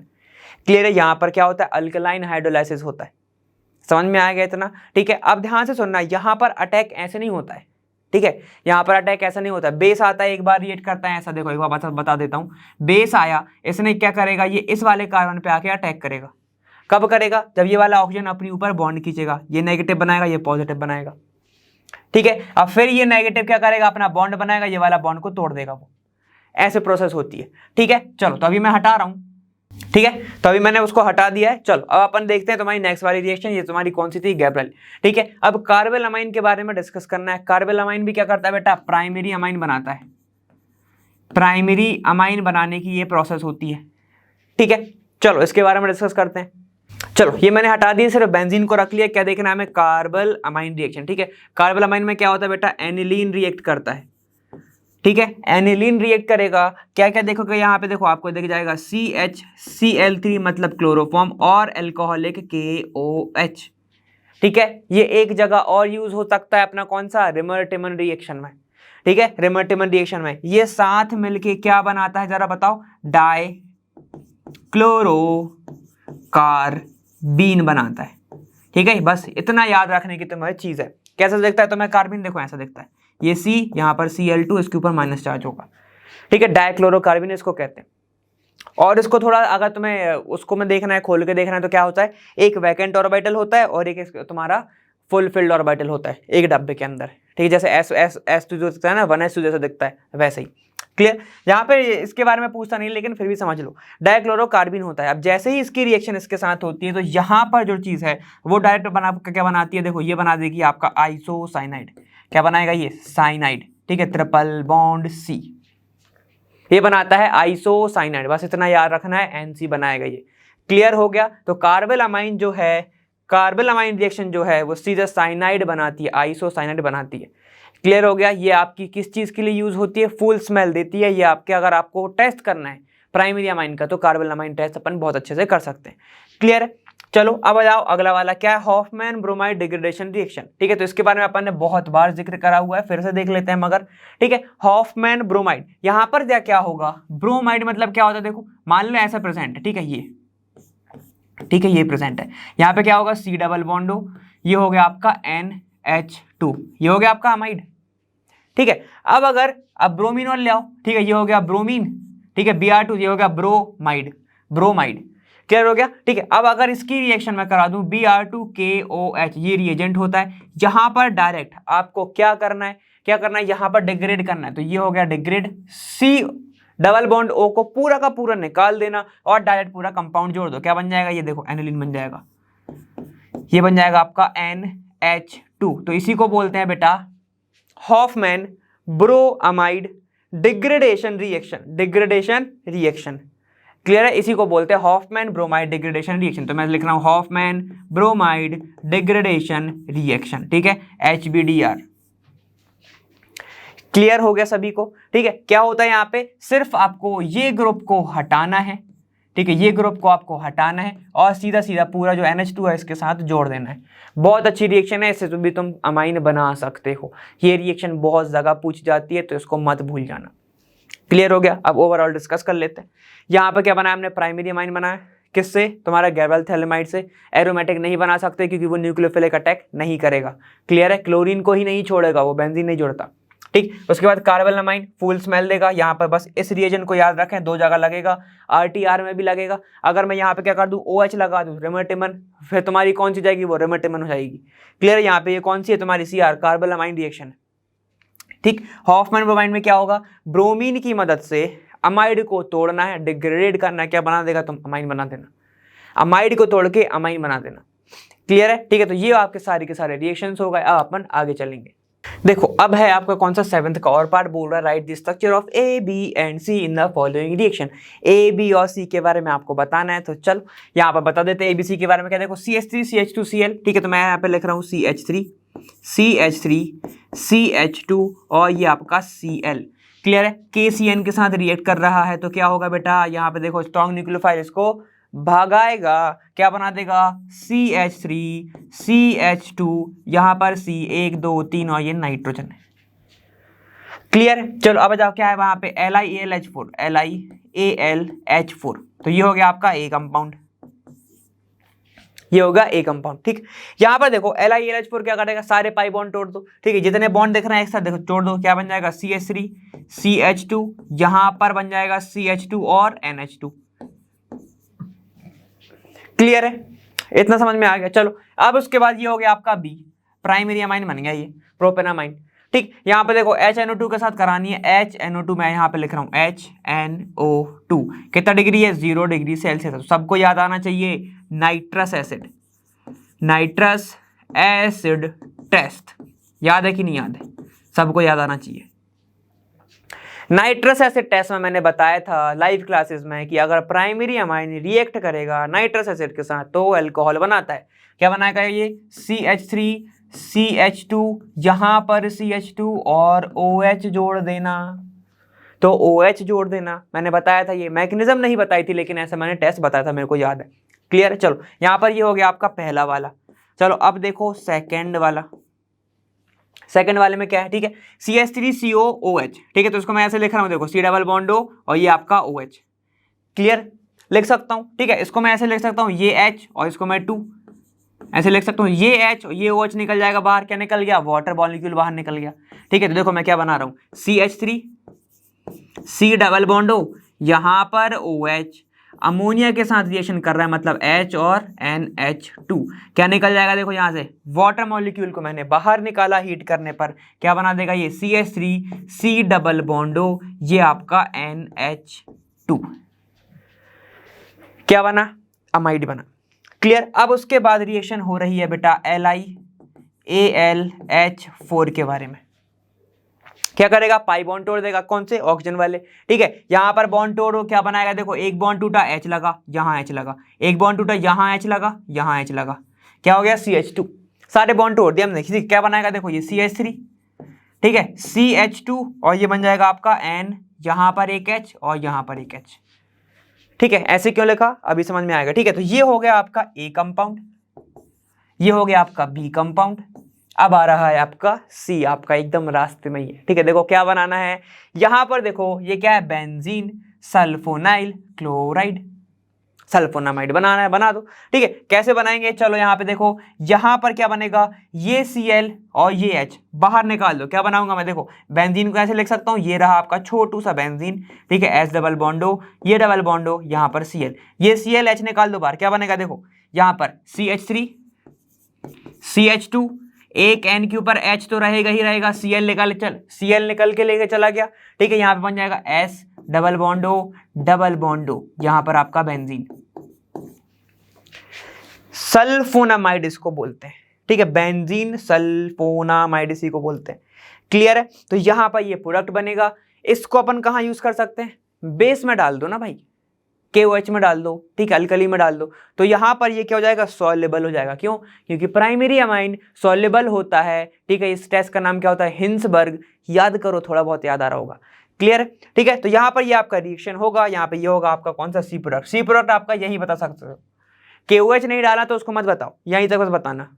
क्लियर होगा, सिर्फ यहीं तक बताएंगे। ठीक है, चलो अब आगे चलते हैं। देखो क्वेश्चन नंबर 8, क्वेश्चन नंबर 8 तुम्हारा क्या है, अकाउंट फॉर द फॉलोइंग। ठीक है, यहाँ पर इसके बारे में आपको सबको डिस्कस करना है। Transition elements have higher enthalpies of atomisation. ठीक है, मतलब एटम के फॉर्म में कन्वर्ट होने वाली या फिर ज्यादा वैलेंसी शो करने वाली प्रोसेस। ठीक है, मतलब वहां पे प्रॉपर्टी। ठीक, देखो यहाँ पर क्या है, ट्रांजिशन एलिमेंट क्या होता है, यहाँ पर क्यों होते हैं ऐसा। ठीक है, क्योंकि ट्रांजिशन एलिमेंट, ट्रांजिशन एलिमेंट्स, ठीक है, सबसे पहले तो ये बात समझ लो कि इसके पास क्या होते हैं, number of unpaired electrons, number of क्या होते हैं,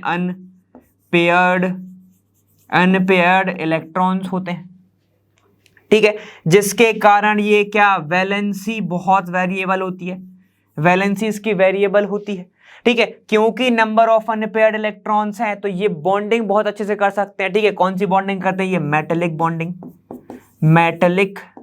बॉन्डिंग भी करते हैं, क्लियर है। मेन रीजन मेटेलिक बॉन्डिंग करेंगे तो कॉम्प्लेक्स हो जाएगा स्टेबल। अब ये बात अलग हो गई, मेन रीजन क्या है, क्योंकि ट्रांजिशन एलिमेंट है, नंबर ऑफ अनपेयर्ड इलेक्ट्रॉन काफी ज्यादा होते हैं, वैलेंसी ज्यादा शो होता है, ठीक है, इसलिए इसका ज्यादा क्या होता है, एंथैल्पी ऑफ एटमाइजेशन होता है। क्लियर हो गया, ठीक है। चलो अब आगे जाओ, यहाँ पे क्या है, देखो सेकंड पॉइंट, यहाँ पे separation of mixture of lanthanide elements is difficult. Lanthanide, अगर तुम कभी भी सोचो एक चीज तुम्हारे दिमाग में आएगी, लेंथेनाइड कॉन्ट्रैक्शन, ठीक है।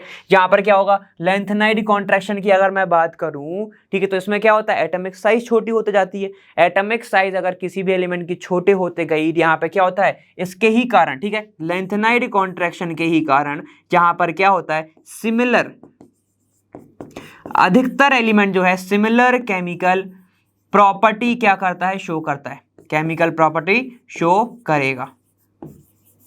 और अगर लगभग सब ही केमिकल प्रॉपर्टी एक जैसे ही शो करेंगे तो बेटा सेपरेशन कैसे करोगे, ठीक है, सेपरेशन करना उतना ही मिक्सचर क्या हो जाएगा, मुश्किल हो जाएगा मिक्सचर में से।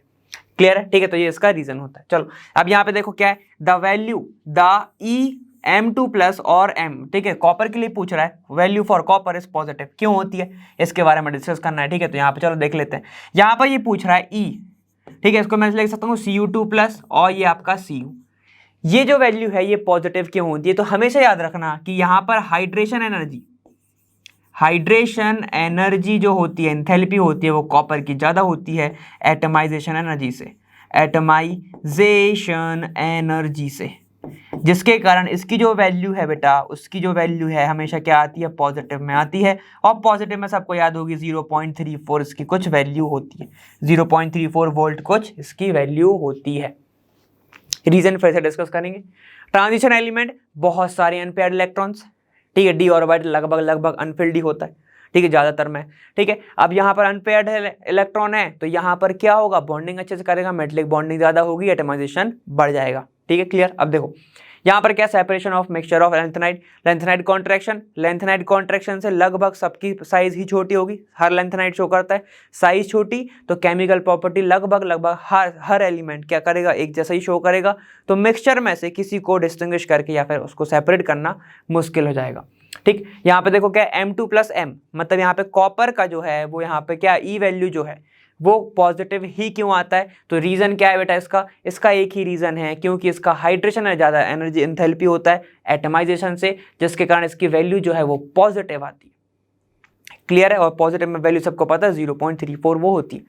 क्लियर, चलिए अब अपन आगे चलते हैं। चलिए अब अपन बात करते हैं यहाँ पे क्या है, define transition element which of the D block elements may not be regarded as the transition element, why transition metals generally form coloured compound, ठीक है। यहाँ पर सबसे पहले ट्रांजिशन के बारे में पूछा है, एक आंसर इसने यही देख कर रखा है, ठीक है, कि ट्रांजिशन एलिमेंट वो होते हैं, क्या होता है, ट्रांजिशन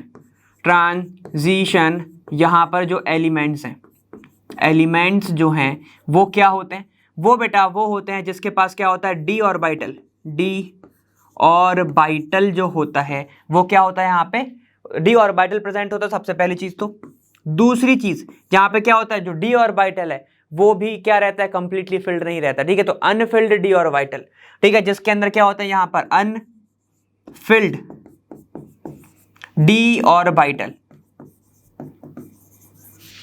ठीक है, मतलब वहां पे जो इलेक्ट्रॉन्स है वो पेयर्ड नहीं रहते, फुल फिल्ड नहीं रहते, ठीक है, उसको अपन बोलते हैं क्या, अनफिल्ड डी ऑर्बिटल, उसको अपन बोलेंगे, ठीक है, जिसके कारण ही कि वो क्या करता है, यहाँ पर ये जो ट्रांजिशन एलिमेंट है वो कलर एलिमेंट होते हैं, मतलब वो कलर आयन प्रोड्यूस करते हैं, ठीक है, कलर्ड कंपाउंड वो होते हैं, ठीक है, क्यों, क्योंकि उसके पास क्या है, यहाँ पे डी ऑर्बिटल जो है वो फुलफिल्ड नहीं है, डी ऑर्बिटल में कुछ अनपेयर्ड इलेक्ट्रॉन प्रेजेंट है, ठीक है, उसके ही कारण वो होते हैं, ठीक है, तो इन्हीं को बोलते हैं ट्रांजिशंस एलिमेंट, ठीक है। अब देखो जो सेकंड पॉइंट है, which d block elements may not be regarded as transition element, ठीक है, तो हम सब ने ये बहुत बार पढ़ चुके हैं कि Zn CD Hg ये सारे के सारे क्या होते हैं, यहाँ पे क्या होता है Hg वगैरह, ये सारे के सारे क्या होते हैं, होते तो वो ट्रांजिशन एलिमेंट के अंदर है, डी ब्लॉक के अंदर है, लेकिन उनको ट्रांजिशन एलिमेंट नहीं कहते। क्यों? क्योंकि इनके डी ऑर्बिटल लगभग फुलफिल है, ठीक है, फुलफिल्ड है, तो वहां पे कलर शो करेगा क्या? कलर ही शो नहीं करते वो। क्लियर है? इसी के कारण इनको कलर शो नहीं कर रहे हैं, तो ट्रांजिशन एलिमेंट की एक प्रॉपर्टी शो नहीं कर रहे हैं, इसीलिए इनको डी ब्लॉक एलिमेंट ही बोलते हैं हम, लेकिन ट्रांजिशन एलिमेंट नहीं बोलते। क्लियर है? ठीक है, तो बस इतने से पॉइंट थे, आपको बस देखना था। चलो अपन आगे चलते हैं। चलिए क्वेश्चन नंबर 9 के बारे में डिस्कस करते हैं। यहाँ पे क्या बोल रहा है? An organic compound x with the molecular formula C5H10O forms 2,4-DNP derivatives, does not reduce tolerance reagent but gives positive iodoform test on heating with I2 in the presence of NaOH. Compound X gives ethanoic acid and propanoic acid on vigorous oxidation.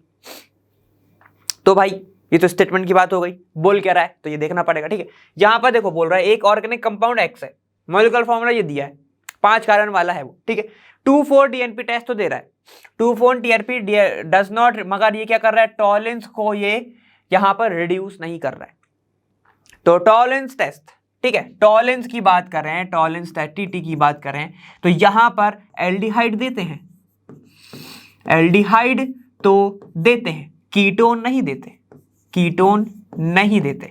ठीक है, तो ये बात तो हमें पता चल गई कि ये कंपाउंड आपका एल्डिहाइड तो नहीं है, एल्डिहाइड तो ये नहीं है। ठीक है, अब उसके बाद बोल रहा है gives but gives positive iodoform test, iodoform दे रहा है, आइडोफॉर्म दे रहा है, मतलब यहां इसके टर्मिनल पर CH3 ग्रुप तो प्रेजेंट है। क्लियर है? ठीक है, in the presence of NaOH। ठीक है, आइडोफॉर्म टेस्ट कब होता है? जब I2 और NaOH हो, I2 प्लस NaOH की प्रेजेंस में हो, ऐसे। क्लियर?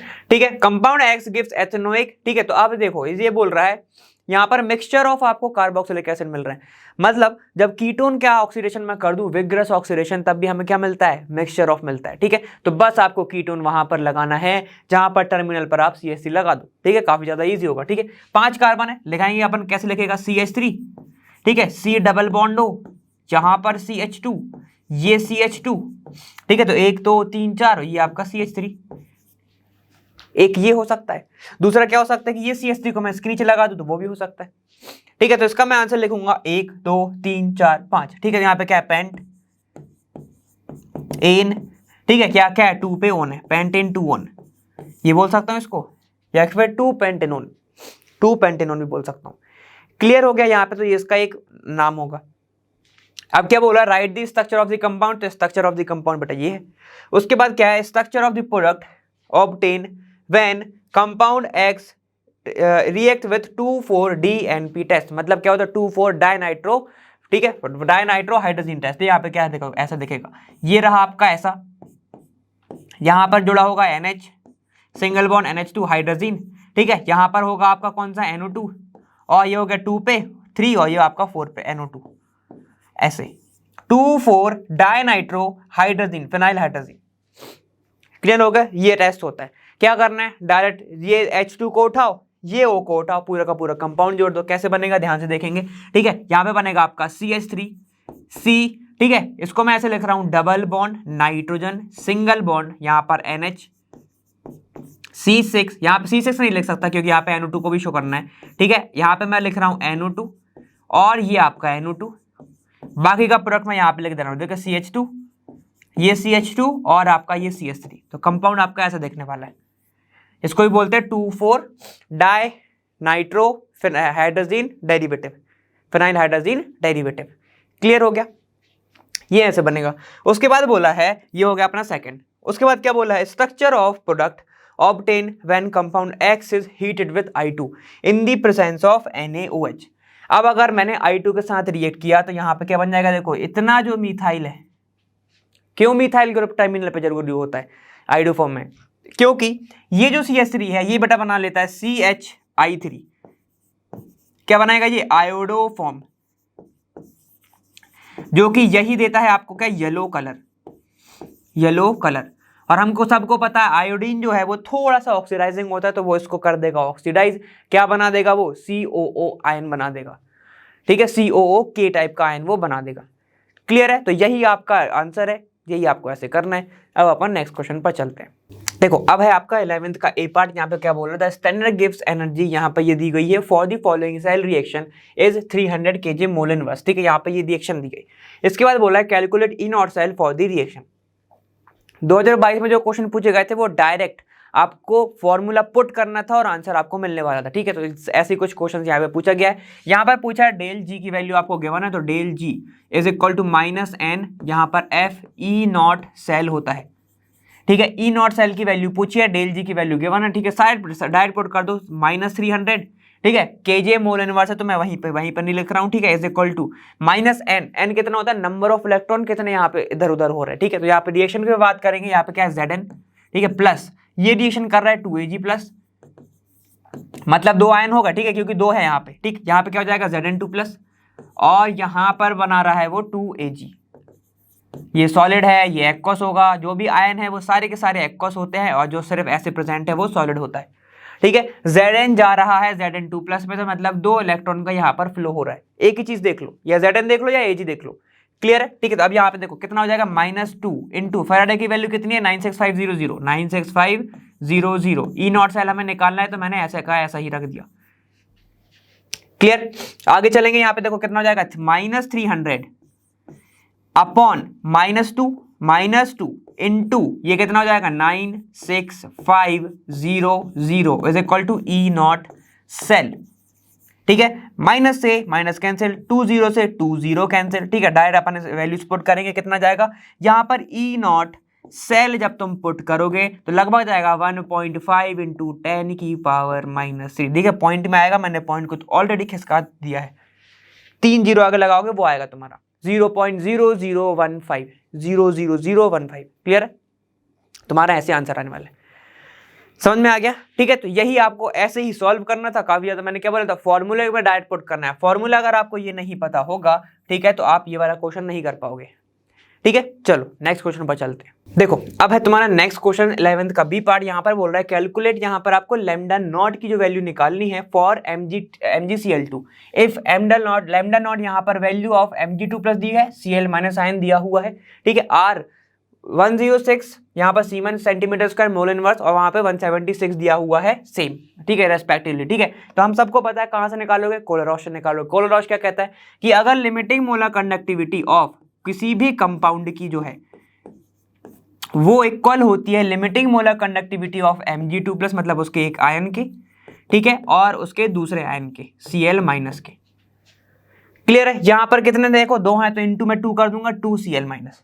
ठीक है, डायरेक्ट वैल्यूज को पुट कर दो। यहाँ पे क्या देखो, del not MgCl2 is equal to कितना आएगा, देखो Mg2 प्लस की कितनी है, 106 प्लस 2 इंटू ये हो गया प्लस 2 इंटू यहां पर कितना हो जाएगा, 76.3।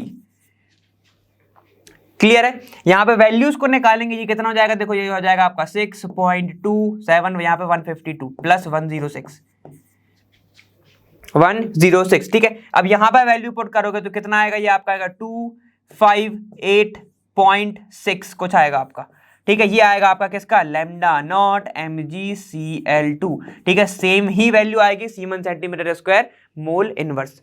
क्लियर है? ये आपका आंसर जाएगा। काफी ज्यादा इजी था, इतना ही बस करना था। सोचो इतना ही बस था, ज्यादा कुछ था ही नहीं। आपको सिर्फ फॉर्मूला पता होना चाहिए कि कोलोरॉश ने क्या बोला था कि उसका जो कंपाउंड है उसके माइग्रेशन ऑफ आयन के इक्वल होता है, उसका जो सम है उसके इक्वल होता है। क्लियर है? ठीक है, उसकी लिमिटिंग मोलर कंडक्टिविटी की बात चले इधर। चलो अब नेक्स्ट पॉइंट देखते हैं। देखो 12th पार्ट बहुत बड़ी कहानी। ठीक है, टर्म 2 सेट नंबर 1 पूरा मैंने एड्रेस दे दिया है। चलो अब आ जाओ, यहाँ पे क्या बोले, देखो aldehyde, ketone, carboxylic acid are some of the important class of the organic compound containing carbonyl group. Carbonyl group होता है भाई इन सब चीजों में। ठीक है, पता चल गया हमें। ठीक, these are the highly polar molecule due to high electronegativity of oxygen relative to carbon in the carbonyl group. Aldehydes are prepared by देखिए यहाँ पे क्या देखो, डिहाइड्रोजिनेशन और control oxidation of primary alcohol and यहाँ पर क्या, reduction of acyl halide. Acyl क्या होता है, C double bond O Cl, यही होता है। ठीक है, acyl. Ketone are prepared by oxidation of secondary alcohol and hydration of alkynes. Hg2 plus, याद है कि नहीं याद है, Hg2 प्लस मतलब इसको मैं ऐसे भी लिख सकता हूं, HgSO4 किसकी प्रेजेंस में, H2SO4 की प्रेजेंस में। हाइड्रेशन, ठीक है, वाटर का जुड़ना। चलो आ जाओ, यहाँ पे क्या, aldehyde and ketones undergoes nucleophilic addition reaction onto carbonyl group but carboxylic group does not undergoes nucleophilic addition reaction. The alpha hydrogen of aldehyde and ketones are acidic, therefore aldehydes and ketone are having at least one alpha hydrogen undergo aldol condensation. पूरी कहानी बता रही है। Carboxylic group जो है वो nucleophilic substitution नहीं show करता। क्यों नहीं करता? क्योंकि वहां पे बेटा रेजोनेंस होता है। ठीक, एल्डिहाइड का जो हाइड्रोजन और कीटोन का जो हाइड्रोजन है वो एसिडिक होता है। क्यों होता है? क्योंकि वो कार्बोनेट आयन बनाता है। ठीक है, वो जो कि स्टेबल होता है। क्लियर है? क्योंकि वो कार्बोनेट बनाते हैं, एसिडिक हाइड्रोजन है, इसलिए वो एल्डोल कंडेंसेशन देते हैं। ठीक है, चलो आगे की कहानी देखते हैं। आगे कहानी यहाँ पर क्या है, aldehyde are easily oxidised by mild oxidising agent such as Tollens reagent. Tollens reagent क्या होता है बेटा? सब चीजें एकदम याद करते चलो। सिल्वर नाइट्रेट का सॉल्यूशन होता है ammoniacal solution of silver nitrate. ठीक है, एंड फेलिंग सॉल्यूशन। फेलिंग क्या होता है? फेलिंग दो चीजों से बना होता है, Fehling A, Fehling B, tartrate और कॉपर आयन। याद है ना? ठीक है, बस चलो यहाँ पे क्या, carboxylic acid are prepared by the oxidation of primary alcohol aldehydes and by hydrolysis of nitrile मतलब CN। ठीक, aromatic carboxylic acid are prepared by side chain oxidation of alkyl benzenes. Carboxylic acid are considerable more acidic than alcohol are more simply phenol. ठीक है, तो ये सब कहानी है यार। ठीक है, अपन आगे चलते हैं। यहाँ पे क्या बोला देखो, arrange the following in the increasing order of their reactivity towards nucleophilic addition reaction. Nucleophilic मतलब NU माइनस आएगा भाई, तो जहां पर ज्यादा प्लस स्टेबल होगा वो अच्छे से रिएक्शन करेगा। ठीक है, तो अपन सबको लिख लेते हैं। यहाँ पे देखो CH3, C डबल बॉन्ड हो, ये CH3, उसके बाद है CH3 CHO, CH3 C double bond हो, यहां पर एक H, उसके बाद दिया है HCHO, H C double bond हो, यहां पर एक H, उसके बाद दिया है C6H5 मतलब बेंजीन है। ठीक है, तो बेंजीन को मैं ऐसे बना रहा हूं, ये देखो, ये रहा आपका बेंजीन, ये बेंजीन, C डबल बॉन्ड हो, ये CH3। क्लियर? चल आगे बात कर लेते हैं यहाँ पे। अब यहाँ पर चीजें क्या होने वाली है, ध्यान से देखो। यहाँ पर जितना ज्यादा पॉजिटिव जो चार्ज है वो स्टेबल होगा, उतना अच्छे से न्यूक्लियोफिलिक रिएक्शन होगी। ठीक है, यहाँ पर देखो ये तीन के क्या जुड़े हैं, दो आई ग्रुप है, तो ये इलेक्ट्रॉन को क्या करेंगे, कार्बन के साइड पुश करेंगे। कैसे होगा? C डबल बॉन्ड हो, जब ये इलेक्ट्रॉन अपने साइड ऊपर लेगा, ठीक है, तो यहाँ पे क्या बनेगा, C प्लस और O नेगेटिव। तो जितना बेटा ज्यादा ये वाला प्लस जो स्टेबल होगा उतना अच्छा न्यूक्लियोफाइल वो होगा। क्लियर है? वही बात अपन को डिस्कस करनी है। यहां पर दो प्लस आई ग्रुप जुड़े हुए हैं, जिसके कारण जो कार्बन है वो प्लस नहीं हो सकता। क्यों? क्योंकि वो इलेक्ट्रॉन देते रहेंगे, इसको इलेक्ट्रॉन देते रहेंगे तो कार्बन बेटा नेगेटिव होते जाएगा। क्लियर है? तो यहाँ पर ये स्टेबल नहीं है। यहाँ पर एक आई ग्रुप जुड़ा हुआ है, यहाँ पर हाइड्रोजन जुड़े हुए हैं, और हाइड्रोजन क्या मैं बोलता हूँ, नो इफेक्ट बोलता हूँ उसके लिए। ठीक है, तो यहाँ पर बेटा इसका आंसर क्या होगा, सबसे पहले तो HC डबल बॉन्ड हो, ये HCHO। क्लियर हो गया? ठीक है, उसके बाद देखो यहां पर ये बेंजीन है, तो ये ऊपर भी जा सकता है, रेजोनेंस बना सकता है ये। ठीक है, ये रेजोनेंस बना सकता है, तो ये इलेक्ट्रॉन खींचने वाला लगा हुआ है, यहाँ पे देने वाला लगा हुआ है। ठीक है, यहाँ पर देने वाला, यहाँ खींचने वाला, मतलब ये भी थोड़ा सा अनस्टेबल करेगा इसको, जिसके कारण यहाँ पर एक ही CH3 जुड़ा हुआ है, यहाँ पर एक H है, एक ही CH3 देगा उसको, सिर्फ एक प्लस चार्ज देगा, मतलब इलेक्ट्रॉन को पुश करेगा एक ही, तो प्लस चार्ज बनेगा यहाँ पे, तो ये क्या होगा, थोड़ा सा स्टेबल होगा। उसके बाद क्या आएगा देखो, इसके बाद आएगा आपका कौन सा, CH3 CHO। उसके बाद कौन सा आएगा बताओ, यहां पर बेंजीन खींचने वाला है, यहां पर दोनों देने वाले हैं। ठीक है, ये खींचेगा तो यहाँ पर प्लस चार्ज बना रहेगा ना, लेकिन ये दोनों देंगे तो यहाँ प्लस चार्ज बनेगा, बिल्कुल नहीं बना है। इसलिए इसके बाद क्या आएगा आपका C6H5 CO CH3, और लास्ट में आपका कौन सा आएगा, कीटोन CH3 CO CH3। इसलिए बेटा कीटोन जो है वो लेस रिएक्टिव होते हैं एल्डिहाइड से। क्यों? क्योंकि यहाँ पे पॉजिटिव अच्छे से क्रिएट नहीं हो पाता, हिंड्रेंस ज्यादा हो जाती है, प्लस आई ग्रुप ज्यादा है। क्लियर है? इसीलिए। ठीक है, चलो आगे चलते हैं। आगे क्या है आपके, आगे है आपका give a simple chemical test to distinguish between ethanol and propanone. अभी अपन ने पिछले में ही बात करा था, एथेनॉल ये एल्डिहाइड है, ये ओन है, कीटोन कौन सा नहीं देता, टॉलेंस नहीं देता, और तुम्हारा ये कौन सा देता है, टॉलेंस देता है। क्लियर है? तो बस अपन को पुश करना है। क्यों? क्योंकि ऑक्सीडेशन हो सकता है एल्डिहाइड का, लेकिन वहां पे कीटोन का नहीं होता, वो विग्रस ऑक्सीडेशन होता है, मिक्सचर ऑफ प्रोडक्ट बनता है। पिछले क्वेश्चन में अपन ने बात करी है। ठीक है, चलो जाओ, यहाँ पे क्या है, why carboxylic acid does not give nucleophilic addition, ये भी अपन ने बात करा था। देखो यहाँ पे इसकी बात करूं मैं, R C double bond O, यहां पर O और ये एक H। ठीक है, तो ये क्या करेगा, H प्लस देगा, ये क्या बना देगा, देखो R, C double bond O, यहां पर O, यहां पर एक H बना देगा, यहां पर क्या बना देगा, नेगेटिव। तो ये नेगेटिव बेटा रेजोनेंस में चला जाएगा, और रेजोनेंस ही इसको अलाउ नहीं करता कि कार्बन के ऊपर प्लस आ पाए।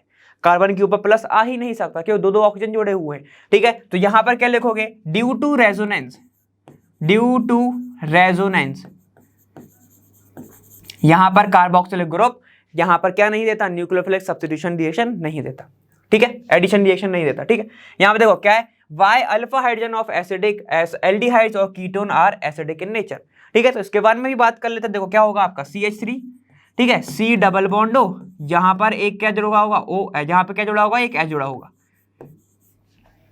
अल्फा मतलब ये वाले की बात कर रहा है, तो यहां पर क्या बनेगा, ध्यान से देखो, अगर इसने हाइड्रोजन दे दिया तो क्या बनेगा, ये CH2 नेगेटिव, यहां पर C डबल बॉन्ड O, यहां पर एक H तो है ही है।